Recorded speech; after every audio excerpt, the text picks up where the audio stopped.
Hey everybody, Casey here. So I'm in Las Vegas at the National Grocers Association convention, and I'm at the opening. I actually did part of the opening session that's being run by NGA and CART, the Center for Advancing Retail and Technology. And the session that I did, I think the point is one that everybody has to think about, which is everybody has data. And then how do you convert that data into a digital network that can be monetized by the retailer? But the larger point is not just monetization, right?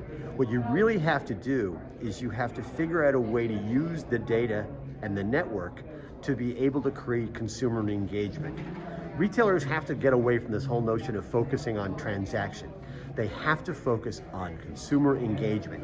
How do they create a connection between the shopper and the store that is going to, just change that relationship, create a kind of intimacy based on products, based on services and things like that. It's interesting, one of the things that Gary Hawkins said, and Gary is presenting this whole Retail 4.0 concept, and I'll put a link below if you want to download their white paper. But one of the things that he said is the biggest risk to success is you, and that retailers have to be seeing possibilities. And I think that's absolutely right. Retailers have to see possibilities, but they also have to act on them. They have to be willing to do the hard things necessary to make all this stuff work. It was interesting in the beginning, there was a moment where Gary Hawkins, Sterling Hawkins, they're on stage and they're asking people what changed for them during the past year or two during the pandemic. And one guy said, he said, independents have become relevant again. And I think that's absolutely true. But the question that independents especially have to ask themselves is, did they become relevant because of something they did, or did they become relevant because of circumstances? I think there's an awful lot of retailers out there who became relevant just because of the pandemic, and they're not doing the things necessary going forward to be able to continue to be relevant, to continue to be, to use the word that's been used so much during the last 2 years, essential. Listen, the thing is you have to keep earning it. One of my favorite retailers out there happens to be an independent, Dorothy Lane Market.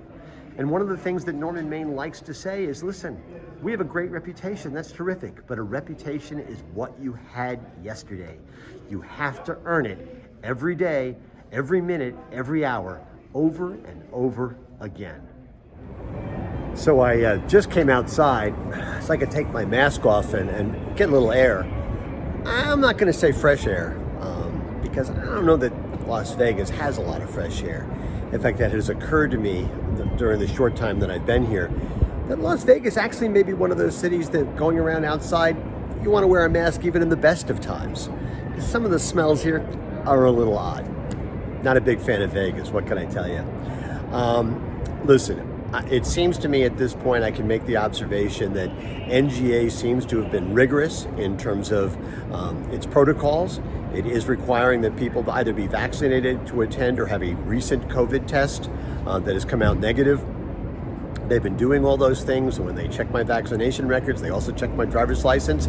It's amazing how many people, they check vaccination records, but then they don't to check the ID to make sure it matches. They're doing that here, and that's all a good thing. We won't know for some time as to whether or not, actually having this convention was a really good idea. It'll be a week or two afterwards when we'll start to know whether people started to come down to COVID and whether this ended up being a super spreader event.